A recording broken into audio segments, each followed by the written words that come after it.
Okay, so good morning, class, and thank you for coming on time. I hope those who always come late just be in time. In respect for those who are already in the class, thank you so much. And believe me, when you are attending your class in the beginning is really important for us. Okay, so we are in still doing the analysis of The Tempest, which is one of the fictional comedy plays of Shakespeare. We agreed that a comedy doesn't mean necessarily like laughing or it's something that is funny, but it means it ended on a light tone, which means it didn't end with a death or a tragedy. And at the other point of view is to end in a happy ending where everything is solved, where everything is fine, going to be okay, and so on, which is big difference between the other types of Shakespeare's drama or plays. So for now, I would like to share with you how, in general, to be able to analyze any Shakespeare scene, whether it is a funny, comedy, or tragedy, or catastrophe, as we discussed it earlier. So the idea, it doesn't matter which play, which scene, but what we care for now is what is the techniques that I should take care of. I hope that you take down notes when I share with you tips on how to analyze a Shakespeare scene. So get ready, prepare your notes, and start watching and write down certain points, important things you would take away when you are asked in a question to analyze a scene. Okay, so let's have a look here and take down notes as we agree. Look at how to really read a Shakespearean scene well. As I've said before, when we read Shakespeare today, what a lot of students are most concerned with is just making sure they understand what each sentence means, what each line means. Now, we take that for granted in the books we read today. We understand, for the most part, what it literally says. Our main work is understanding the deeper meaning, the metaphorical meaning. So, with Shakespeare, we can't forget that that's important too, that that's the most important thing. Our job isn't just to read to find out what it says. Our job is to read to find out what it means, what the bigger picture is. So, I'm going to give you 3 steps for when you're reading a Shakespearean play, or a play by Shakespeare. 3 things that you can do to make sure that you're not only focused on the literal meaning, but you're focused on the deeper meaning. The first step, though, is just make sure you understand the literal meaning. I'm not saying that that's not important. That is important. You have to understand what he's trying to say. And even though he is writing in modern English, he is still writing in a different time. So his use of English is different from ours today. So yes, you do have to understand what he's saying. You can translate it into your own words. Now, does that mean you have to literally write everything out in your own words? No. Make sure you understand it. Use whatever tools you need to. You can use dictionaries, you can use online annotations, you can use the annotations in your book, you can use No Fear Shakespeare, whatever will help you understand the meaning, do that. But once that's done, you're not done. The second thing you should do is just analyze the specific scene you're reading as a scene. So what that means is forget about the larger picture. Forget about the big themes and the overall, character arcs in the play. Just focus on what's happening in the moment and analyze those specific things. What is the purpose of what's happening? What is the language here? What types of tricks is Shakespeare using? What figurative language? What rhetorical devices? How is it written? And analyze what that means for the scene at hand. And then the third thing you do is then look at the bigger picture. Once you really understand the literal meaning of the scene, once you really understand the figurative meaning of the scene, then connect that scene to the larger themes of the whole play. And if you do those 3 things and get used to doing that, you will be able to read these plays extraordinarily well. Now, does this mean that you have to write it out every single time you read a scene? No.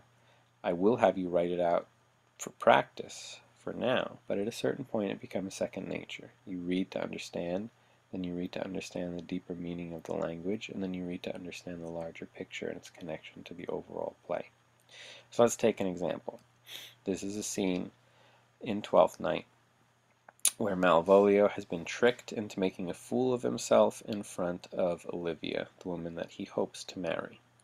Now, you can pause this and read the scene, but it would be better, I would just always start reading an important Shakespeare scene by seeing if there's a performance of it. So just watch the video in the links below, pause this now, watch the clips, see how the actors, how Nigel Hawthorne and Helena Bonham Carter act this scene, and then come back and look at the language. And that's always a great way to really understand the literal language too. So do that now. Now, once you've done that, now you can really work. So the first thing again, translate this scene into your own words. What is Malvolio saying to Olivia? What is she responding with? Translate only those lines that give you difficulty. Do you think you're going to have to translate some are born great, some achieve greatness, some have greatness thrust upon them? No, that's pretty self-explanatory. But when he says, not black in mind, though yellow in my legs, it did come to his hands, and command shall be executed. I think we do know the sweet Roman hand. Well, that's not as clear. That you should try and figure out what exactly does he mean by that. Now, once you've done that, now let's focus on just this scene. So I'm using this example to really show you what I mean here. You want to almost treat this scene as though it's its own poem or its own short story.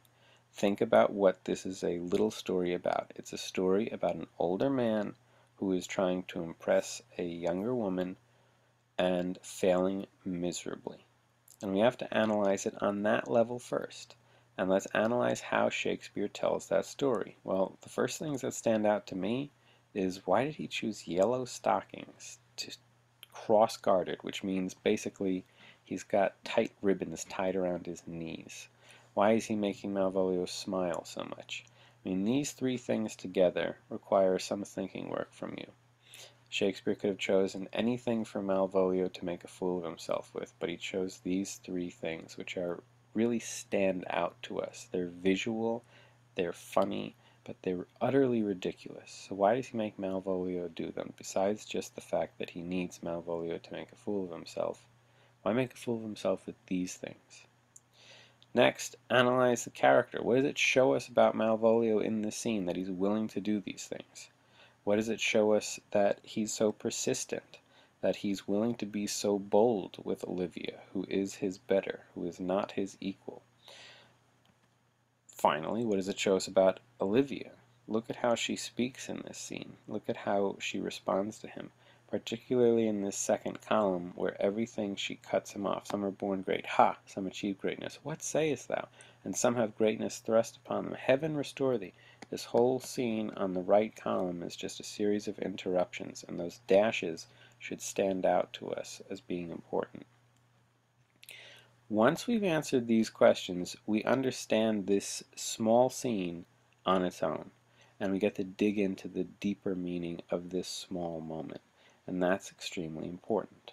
All of those small things, Olivia's responses, the yellow stockings, the cross-gartering, those things are important. But now that we understand the scene, we can go to the deeper meaning.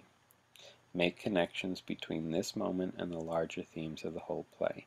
Well, what are some things we notice off the bat? Well, in this scene, Olivia is having done to her what she does to Cesario, which is Cesario doesn't like her making advances on him. But here Malvolio is making advances on her, and she's not that comfortable, just as Cesario is never comfortable when Olivia does it. Why does Shakespeare draw this parallel? Because this is a big parallel between things happening in the overall play. So that's a larger issue. That's a question you want to answer. Then we have this theme of deception. Malvolio is being deceived into feeling this desire for Olivia. He's told that he can have her, but that's a lie. How does the deception that's done to him differ from the way that Viola is deceiving others? Because there's a lot of deceit going on in this play, a lot of lying, a lot of disguise, a lot of making things up. So how is this different, or is it different? And so we're thinking then now about this bigger theme of deception. And then notice these quotes, which are repeated multiple times in the play. Some are born great, some achieve greatness, some have greatness thrust upon them. I mean, those stand out so much. They're so quotable. They're clearly important, and they're clearly bigger than just this scene. So consider those quotes. What's the difference between what you're born to be, what you make yourself to be, and what you become as a result of something that happens to you that's not under your control? I mean, think about those three things. How does this relate to larger issues within the play? So when you look at that, this is just one scene. That's a lot that we can think about. Thinking about all of these big themes within the whole play. We're thinking about all these things in the specific moments, and we're thinking about the literal language. And this is what we do with Shakespeare. At any given scene, if I'm asking you to really read it and comprehend it, I'm asking you to do these three things. So tomorrow in class, you will do these three things. I want you to pick another important scene from the play. Don't answer my questions that I gave you in this lesson. I want you to pick your own scene. And one of the important things to do is come up with the questions you need to answer. So just as I was able to read the scene and find all of these questions here, you should be able to read your scene and list the questions you need to answer in order to do the work I've described here. What are the questions you have to answer about the specific language of the scene? What are the questions you have to answer about the larger connections being made in the scene? Write those down. You're going to submit them to me in the flipped lesson Google form. And I just want to see that you have your questions ready. And then tomorrow you're going to answer these questions, not in one word, not in one sentence, but in deep analytical thought, paragraphs, because this is how we understand. This is how we interpret the plays. We're not just reading them so that we can figure out what Shakespeare meant literally. We're reading them because there's a lot going on here. So I want you to have all period tomorrow to just sit with your scene and think about as many connections as you can make to the larger points of the play, but also as many ways that you can interpret that one scene as its own isolated moment in the play. So that's tomorrow. But the overall purpose of this is going forward, this process should just become part of you. You should do it like it's second nature.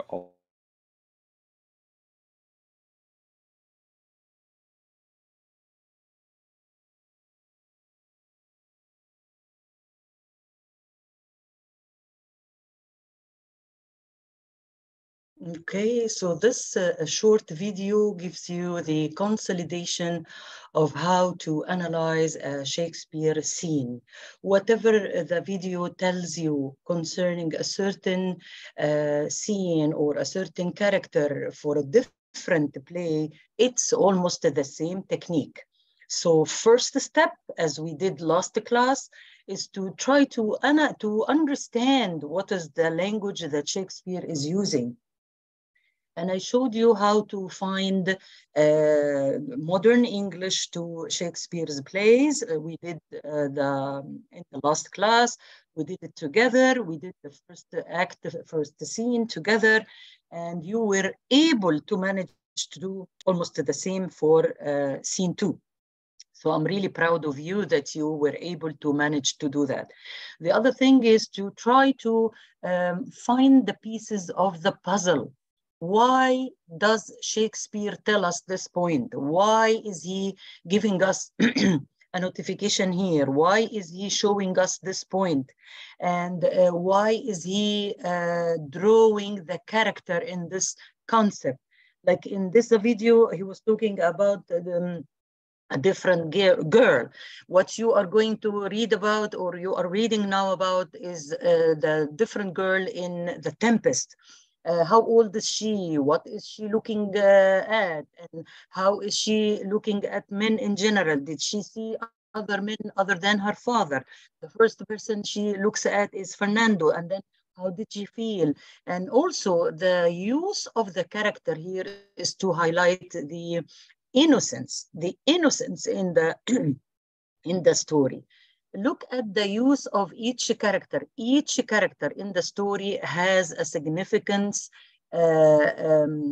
idea or argument or aspect or theme. You can call it whatever you can think of. Now, if you think about the themes in the play, let's figure out what are the themes that you can think of in the Tempest. So let me share with you another document here, and I really, okay, so this is the summary of how to analyze Shakespeare scenes. So you need to know the genre. The genre, is this play fiction? Is it realistic? Because Shakespeare, of course, you know that he wrote some of the plays mimicking the history that happened, like many stories about King Henry II, like about real events that happened in Rome, real events that happened in Ireland. So this is one genre. The other genre is when he is treating a certain character trait in the human beings in general. And that is why we say always Shakespeare as a writer is immortal. He never dies, because when he wrote about the characters and the human aspect in people, it is applicable to every age, every ethnicity, every kind of human being. Like if you think about King Lear, he's talking about the disobedience of kids towards their parents, which is global. Everywhere you will find some of the parents are complaining about their children, okay? The other thing is also he's writing about people who love to be praised. Like when people like to be buttered up, you know, when you are trying to get the approval of somebody and you try to say, oh, you are great, you are the best person, and this, and sometimes you are being a hypocrite. You are not telling the truth. So this is kind of a character problem that is found in all human beings. When he deals with hesitation, when he deals with vanity, when he deals with jealousy, these are all depicted in his dramas. Also, the lighter side is like the story we have today, and we have important themes yet that you will be able to figure out. And then I would ask you to read a little bit about the themes of freedom, how it is shown in Shakespeare's play, The Tempest, and how is the empathy and forgiveness. And here you must talk about the love relation between Fernanda and the little girl. And also you can talk about Prospero's revenge and the use of, Ariel and all the other creatures. Okay, so you need to know these ideas. It's okay, by the way, I wouldn't mind at all if you read the footnotes. It's acceptable for you to look online and read about the descriptions, about the analysis, about the other opinions about Shakespeare, because you may have your own opinion. Whatever thing you can read online, I would like you to see that you put it in your own words. Like you read it, you understand it, and then you try to put it using your own words.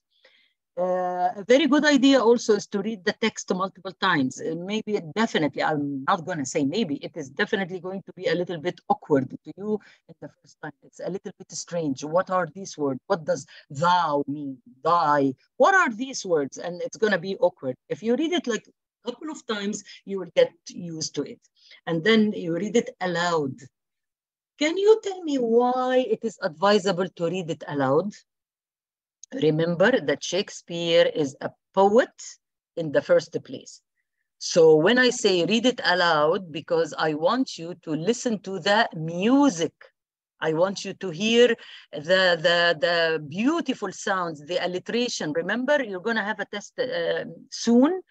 I just remind you of the alliteration and the consonant sounds when they are repeated, the rhyming, the rhythm. So it's, again, really important for you to do that. You can also look at the ambiguity that you can think of the play. What is the clues? Shakespeare give you a clue, like in the beginning scene of Hamlet. The clue is a ghost.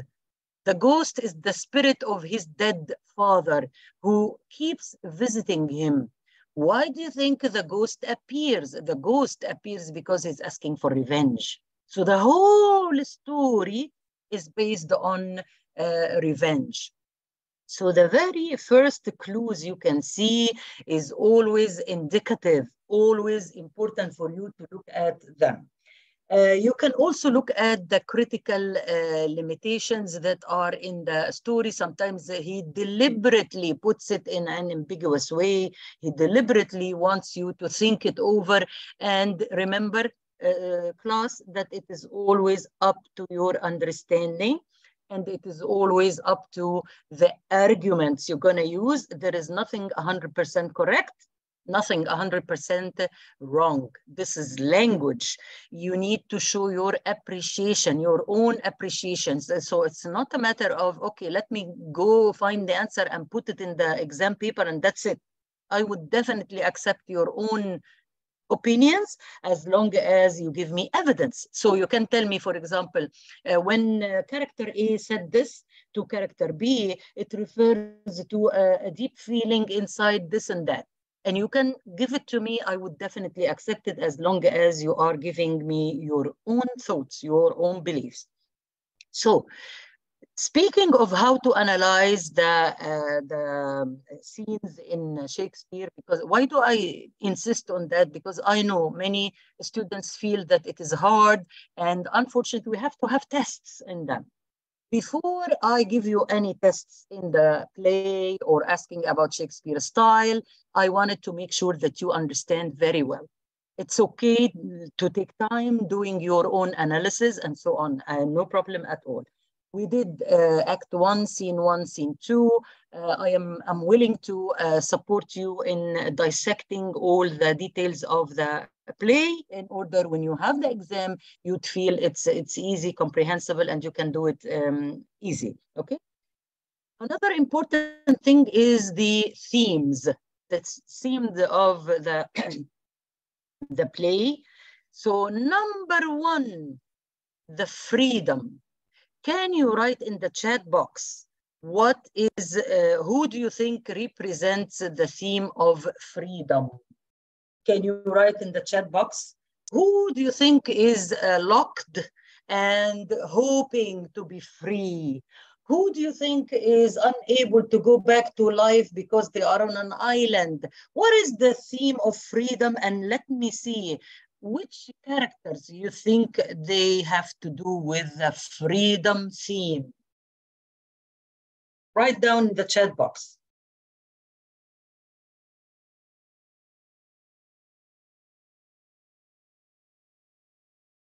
Who is locked up?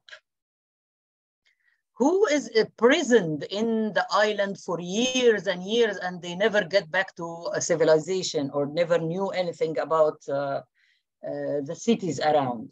Who never seen people other than the people they know or the creatures they know? Who are they? You can write down the characters you think they are locked up. They don't have enough freedom.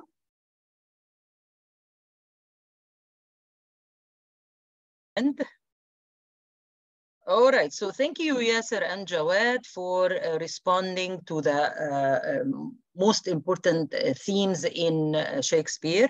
I'm going to share with you a short video to give you an idea how to develop your own thoughts on the main themes of the play. Remember that you are going to have an exam in the Unit 3, which is about the play of The Tempest. Definitely, I will give you a test concerning scene analysis. Remember what you need to do. You need to mention the type of the drama that you are reading, number one. Number two, you need to mention who says this to who, under what circumstances, why they are saying so. You remember, you need to talk about the poetical devices, the literary devices that Shakespeare uses. Remember what we did in Act 1, Scene 1? We looked into the alliteration, the rhythm, and the music that you can even listen to when you are reading the lines. You also need to give me a significant meaning of the dialogue. Remember, in the drama, we call it dialogue. You can also talk about the stage movement. Why is Shakespeare telling you this and that? Even if I get you a quotation from a scene without the side directions, you can still tell me here when Ariel was flying from this area to this area, or in this scene, the character was moving, raising their hands, and he was carrying so and so. So this, again, stage props. You can also start talking about the theme. How would you do that? You are going to tell me how the theme is developed all through the play. I'm going to share with you really, really important video to show you how to talk about the themes in Shakespeare's play. Okay, let's hear it.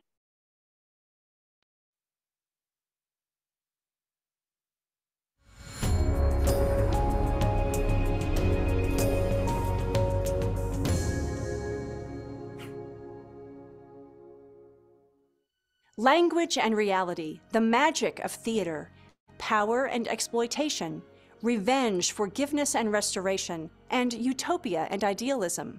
These are the all-encompassing themes of William Shakespeare's The Tempest.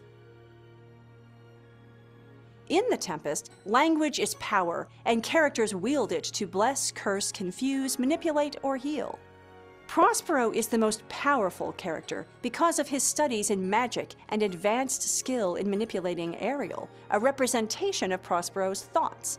Noble characters bless and curse in their ordinary language, and alliances are created between those who share the same language. For example, Ferdinand and Miranda's love bond begins with the recognition that Miranda speaks the same language as he does, and Caliban's shared language with Stefano and Trinculo gives him the power to entice them to overthrow Prospero and empathize with him. The magic of theater speaks to the nature of magic and its ability to change reality in unexpected and inexplicable ways. The obvious magic in the play comes from Prospero and his ability to manipulate the island's spirit and nature.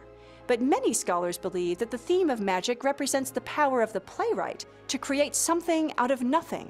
As a magician, Prospero controls and manipulates circumstances and people, and Shakespeare as a playwright does the same, eventually bringing restoration and order. The play explores the role of power and exploitation over people in families and in the social order. In nearly every scene, Shakespeare reveals a situation in which power and its exploitation creates a lack of harmony, from the opening scene when the nobles on the ship interfere with the work of the sailors, to Antonio becoming power-hungry and driving Prospero into exile, to Prospero becoming master of Caliban and Ariel, despite Caliban's claim to the island. It is not until Prospero willingly gives up his magical power and his need for revenge that the spell is broken and there is any hope of peace in the social order. Revenge, forgiveness, and restoration is a major theme. While the driving energy of the play comes from the individual's desire for revenge, the only way to destroy the power of revenge is to absorb it rather than unleash it, which is what Prospero does at the end of the play, willingly surrendering both his power and his need for revenge. Almost all of the major characters except Antonio and Sebastian show remorse over some aspect of the past, ultimately asking for forgiveness. Prospero admits he was a bad duke. Caliban regrets serving a new master, and Stefano admits he would rather be a bad ruler even if he only had one subject. Alonso apologizes and asks for Prospero's pardon. through forgiveness, freedom is restored to those washed up on the island, even as Prospero's position in Milan is restored.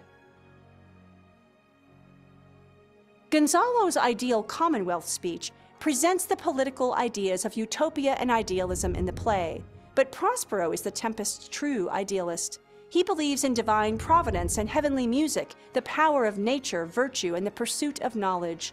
These beliefs seem quite idealistic as compared to the forces driving his brother Antonio. Prospero's idealism is consistent throughout the play. Those who seek disharmony and discord lose to the idealistic characters seeking harmony and balance.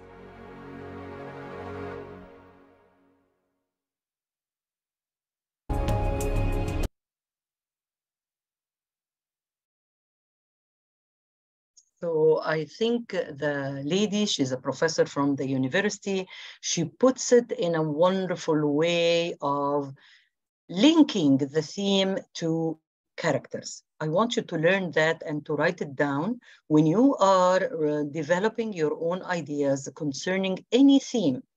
I might ask you to write about a certain theme that even not mentioned online. Maybe you are going to search online, you don't find it. You're not going to find it because I want to see how you come up with your own ideas. So you can look at the video again if you want. Definitely, I can share the link with you. And it's really important to take down notes on how, when you are analyzing the characters, to relate them to the theme. So you will have a question related to analyzing a scene in Shakespeare, number one. Number two, you might have a question to talk about the character growth, the character development. Sometimes the characters start very naive and later on they become vicious. Sometimes the character starts very, wicked and evil and so on, but they are tempted by the end of the story to be a different person. How is the character worked hard to get their right opinion? They wanted to get their rightful act. We call it rightful act. This is like, when you are seeking a certain point and you say, this is my rightful act. This is justice for me. So I am really working hard until I get it. We will see so many characters in this play that are really working hard to get their justice and to get their rightful act. So I want you to take down notes on every character and arrange it in the form that when you have this question in the exam, you would be able to use it in description. Also, please never neglect the poetical advice, the poetical device, and figures of speech and music that is used in Shakespeare's language. All right, so now I'm gonna share with you another video, which is, to be honest, gives you a summary of the whole story. So just in case, to save you the trouble, at least to get an idea about the summary of the story together with a piece of analysis, which is, I do it as a favor for you, and I do it to help you grasp the whole story with the analysis. Hopefully you are taking down notes now. Hopefully you pay attention. At least you just jot down, okay, when I'm going to analyze, I will talk about this, okay? And we will have, of course, examples before we go for the final exam. So let me share with you this one too, okay?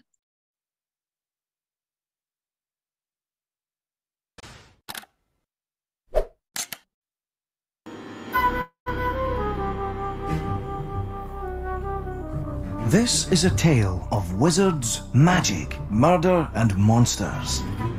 It takes place long ago on an island with no name in the middle of a great sea. If you were brave or foolish enough to sail close to the island, you would think that nobody lived there. You would be wrong. For in the heart of the jungle, at the top of a mountain, is a cave. And in the cave, an old man called Prospero and his beautiful young daughter Miranda have lived happily for 12 years. They weren't born here. Oh no. 12 years ago, to the day, they were sent to sea, deliberately, in an old boat full of holes and with no sails. They were meant to die. Miranda was only 3. Prospero cried as he held her in his arms. Who would want to murder an old man and his little girl?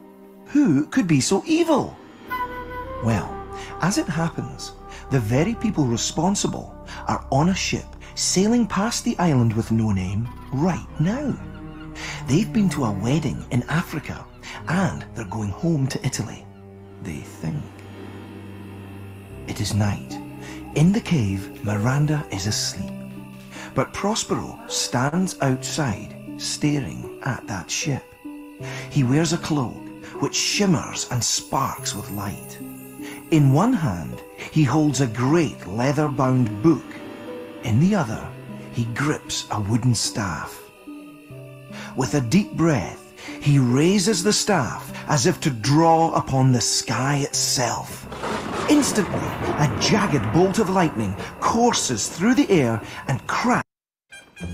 I know everything about my furniture business. Well, everything except the whole business. Cracks into the ocean.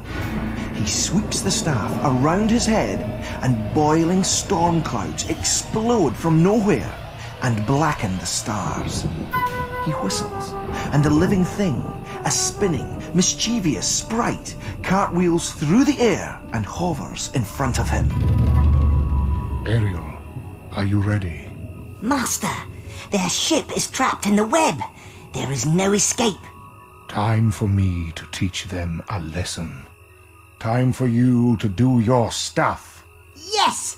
At last! Sprites to the rigging! Come on, Sprites! Just what lesson are you teaching them, Master? Never, ever mess with wizards.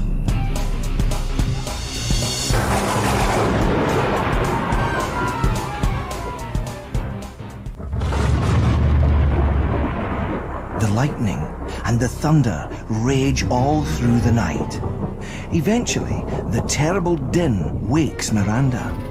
She is not pleased with her father, especially when she spies the passengers far below leaping into the heaving sea, scared out of their wits. Prospero clicks his fingers. The storm stops. He sighs.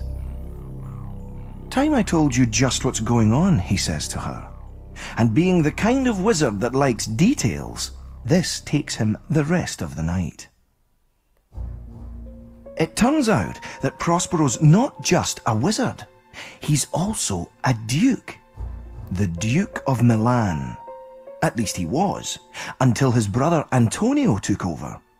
Antonio borrowed a neighbouring king's army, stormed the Duke's palace, and ordered Prospero and his daughter to be thrown in a boat and lost at sea. It was goodbye, Duke Prospero. Hello, Duke Antonio. Miranda is pretty surprised at this story. She thought they'd always lived in a cave. But hang on, she says. How come, if you're really a duke, you're also a wizard? Aha, says Prospero. My old friend Gonzalo threw my science books into the boat as we were leaving. 12 years of reading them from cover to cover, and now I know pretty much everything about everything, including being a top magician. Since when did top magicians start sinking ships for fun?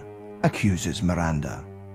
Prospero explains that down there in the boat are all his enemies from Milan and Naples, including his brother Antonio.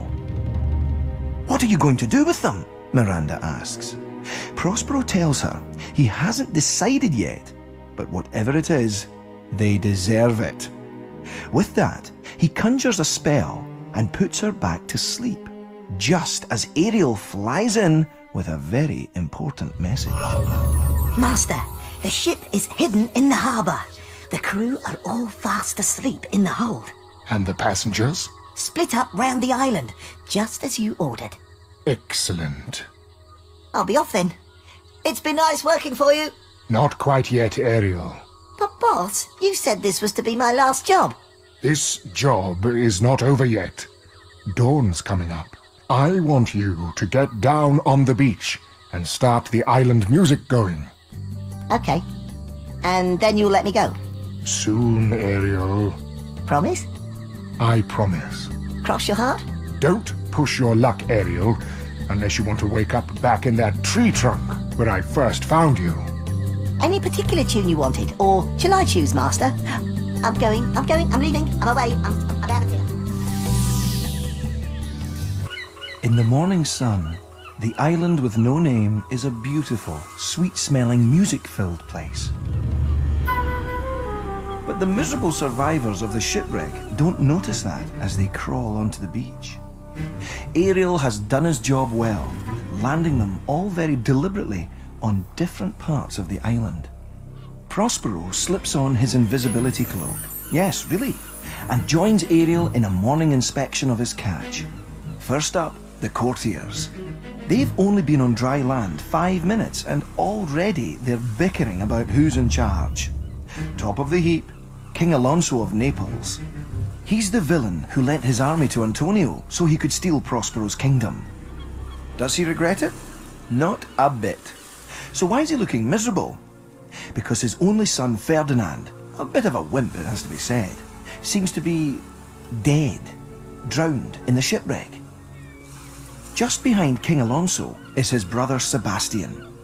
Now, he's miserable because he's always wanted to be King of Naples. Next to Sebastian is his mate Antonio. And we know about Antonio, don't we? Prospero's brother, the one who stole his dukedom. A cooler, nastier, more ruthless man in tights could not be imagined. Just behind him, there's old white-haired Gonzalo.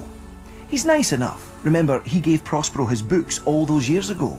But really, he does love the sound of his own voice. Prospero inspects them carefully, coldly. Who else did we catch?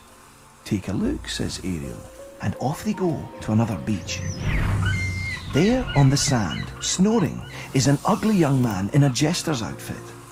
That's Trinculo, says Ariel. And what's that? Asks Prospero, pointing to another snoring figure wrapped around a beer barrel which goes floating past on the tide. That's his mate Stefano, says Ariel. Never heard of them, says Prospero. They'll have to look after themselves. Where's Ferdinand? This way, says Ariel, and they whiz themselves to the far side of the isle. There, sitting under a tree, snuffling, is the young Prince of Naples, Ferdinand. I really can't stand Snuffling. What's wrong with him? He thinks his father's dead. Fully 5 fathoms under the sea. I didn't notice much snuffling when they sent me off on a boat all those years ago. I don't think you can blame Ferdinand. He was only 3 at the time. I'll blame who I like. Now, you get down there and put him through the ringer a bit. The ringer? That's right. I want to see him really cry. I thought you were a good wizard. Wizard is as wizard does. Now, do your stuff. Then, take him up to the cave. I have a little plan to work on.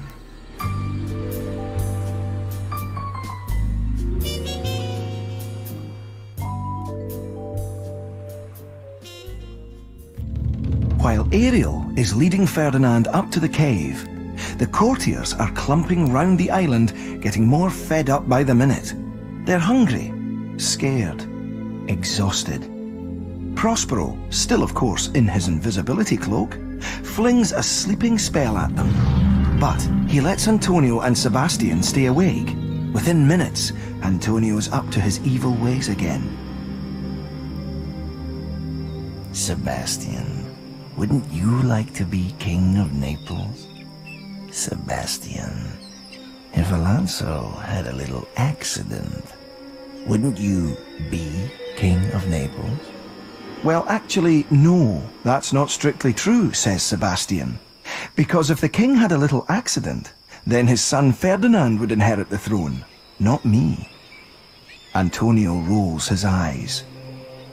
But Ferdinand's not here, is he? Ferdinand's drowned, hasn't he? Sebastian's a little slow on the uptake, so Antonio spells it out. King Alonso is fast asleep. So's boring old Gonzalo. If they happen to die tonight, then Sebastian will be king. Sebastian's not sure, but on reflection, bumping off Prospero didn't do Antonio any harm, so he moves closer. How would we do it? He asks. Antonio's eyes glint. From beneath his cloak, he removes a leather case. Come, sit here. Open the case.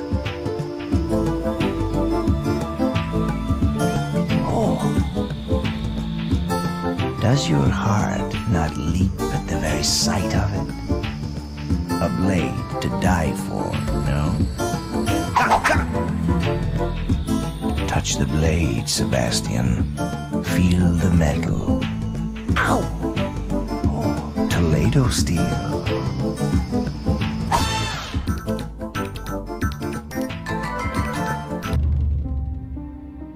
King Alonso, Gonzalo.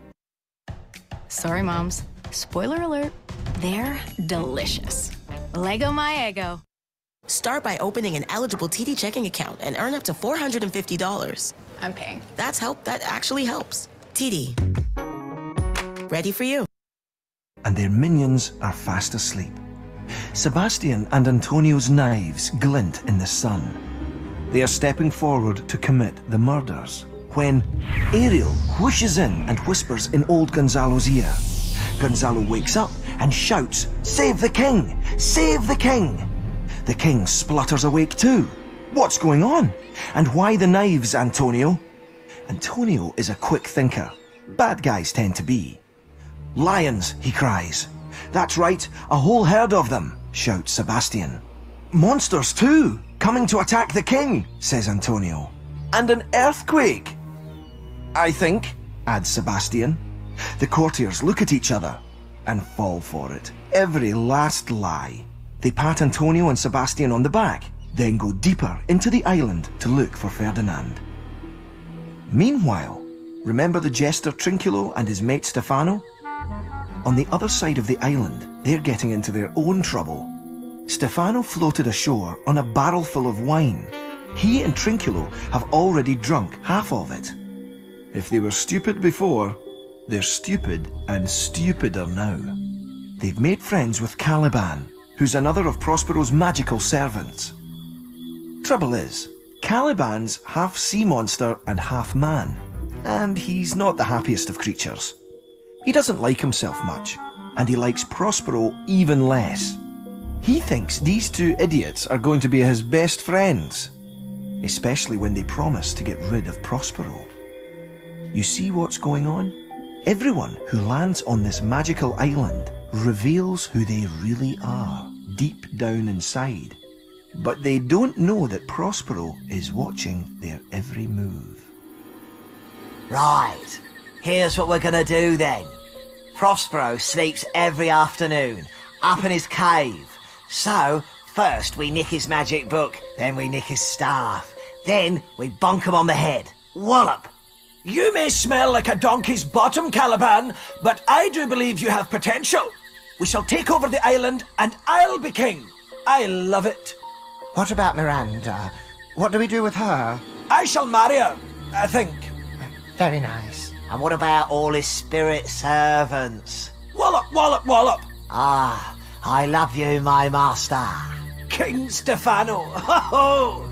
I feel a song coming on. We're off to kill the wizard. We're off to kill the wizard. Na na na na. Ho! Ah, the island with no name. Prospero up on his mountain top, magicking his socks off. Ariel scooting round casting spells. Caliban and his two new friends plotting revolution. The courtiers wandering lost in the jungle, not knowing they've got a couple of murderers in their midst. And Ferdinand. Dear, sweet Ferdinand. Remember Ariel led him up to the cave? Well, there he met beautiful Miranda. And what was the first thing he did? He fell in love, poor thing. First sight, bowled over, quivering wreck, legs of jelly. And Miranda? She fell in love with him too. Same symptoms, though maybe not the jelly, which isn't very ladylike. Perhaps it's because Ferdinand is quite a handsome young lad. Perhaps it's because she's never seen a man in her life before, apart from her dad, of course. Probably it's because Prospero sprinkled love powder over the two of them. You see, Prospero, like all magicians, just can't help meddling. He wants the two of them to get together. All part of his cunning plan. But not too quickly, mind. First of all, he wants Ferdinand to pass a few tests. So, he binds up Ferdinand in chains and gives him Caliban's job of chopping wood. As it happens, Ferdinand loves chopping wood, especially with Miranda sitting on a rock watching him being all manly. This wood's very nice. I know. Very, choppable. You're chopping it wonderfully, fantastically. Do you think so? Best I've ever seen. Really? You're not just saying that? Gosh, no. I mean, just look at that bit. It's amazing. It is rather good, isn't it? It's beautiful.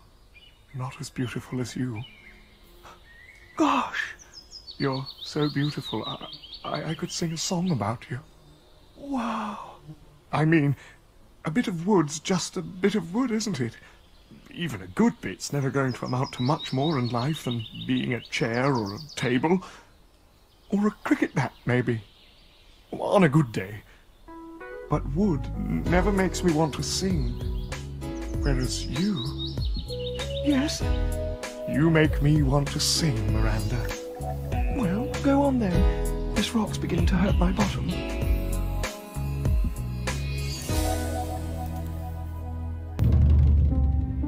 Down in the jungle, King Alonso and the courtiers have given up hope of finding Ferdinand. Most of them are moping. Antonio and Sebastian are plotting murder. Again, big surprise. Prospero walks invisible among them, then nods to Ariel. Immediately, wild animals roar and crash through the trees. The courtiers panic and run about. More terrible noises. Then silence. Before they have time to recover, Prospero clicks his fingers and a massive bang. Being an executive woman is not easy. In 2003, I gave up my lipstick and pinstripe suit to go live. Banquet appears, tables piled high with everyone's favorite food. The starving courtiers rush to the tables. But then, whoosh, Ariel appears like a terrible monster and flies all around them. Then he waves his giant wings over the meal and it disappears. Oh dear, I am enjoying this, says Prospero, as the courtiers run everywhere, shrieking in terror. Finally, Ariel floats above Alonso, Antonio and Sebastian, and tells them they are being punished by the gods for all the terrible things they've done. In horror, the three of them run off into the jungle. Very nicely done, says Prospero. Who's next? The drunks, says Ariel, and with a whiz, the magician and his assistant disappear. Only to reappear by the cave. Just in time to catch Caliban, Trinculo and Stefano. They're nicking Prospero's spare magician's clothes and heading off with big sticks to kill him. Do your stuff, Ariel, says Prospero. So Ariel conjures up a pack of demon dogs and chases them away into the jungle too. Alone now, Prospero sits and shakes his head. Human beings. Leave them alone on an island for a day and look what they get up to, he thinks. But should he punish them, or have they learnt their lesson? Is it time to forget all this magician nonsense? Is it time to forgive and forget? Prospero looks far out to sea and ponders these questions. But the answer doesn't lie out at sea. It lies within himself. Prospero sits in his invisibility cloak and watches the miserable courtiers, huddled together weeping under a tree. No matter how evil they once were, it seems they genuinely have repented. He decides he must forgive them. He summons Ariel, tells him to find Caliban and the drunks and bring them to the beach. Next, he must go to the ship and release all the sailors from their spell. Will I then be free? Asks Ariel. Very soon, dear spirit, says Prospero. Very soon. With a joyful whoosh, Ariel's gone. Prospero now removes his cloak and hurls it into the air. It disappears. He takes his magic book and closes it. It disappears too. Finally, he grasps his magic staff and breaks it across his knee. A crack of lightning, and he steps forward, no longer Prospero the magician, but once again Prospero, Duke of Milan. The courtiers are amazed to see him. Alonso begs his forgiveness, which is given. If only my dear son Ferdinand were still alive, says Alonso. At which point, arm in arm, Ferdinand and Miranda emerge onto the beach. And they're not just alive, says Prospero. They have my permission to marry too. Well, as you can expect, there are all kinds of hugs and kisses and explanations. Now Caliban, Trinculo and Stefano appear. Miserable, hungover, and finally, round the point and heading for the beach comes the lost ship. Its crew fit and healthy, and the sails looking better even than when they left port. Nicely done, Ariel. Nicely done. Is that all, Master? Am I? Yes, Ariel, you are free. Your work is over, and so is mine. It is time for me, time for us all, to return to our old lives and make them new. The ship's boats pull up on the shore, and the castaways climb aboard. Caliban, now free just like Ariel, scratches his head and waves them off. Soon the ship is ready to leave. The anchors are pulled aboard, the wind fills the sails, and the island with no name grows smaller on the horizon. They're going home.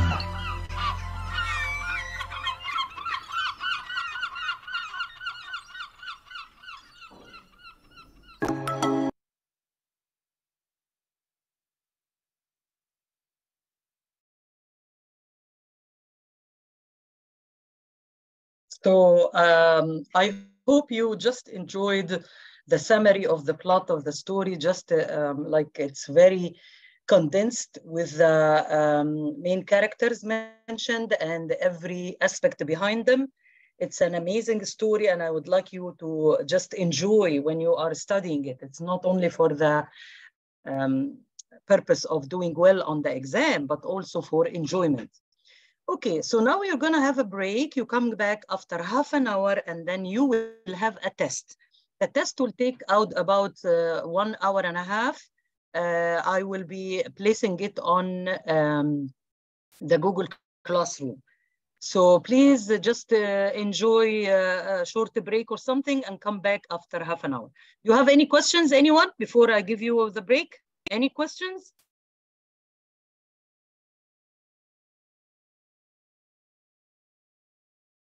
Okay, then please come back at 11:25.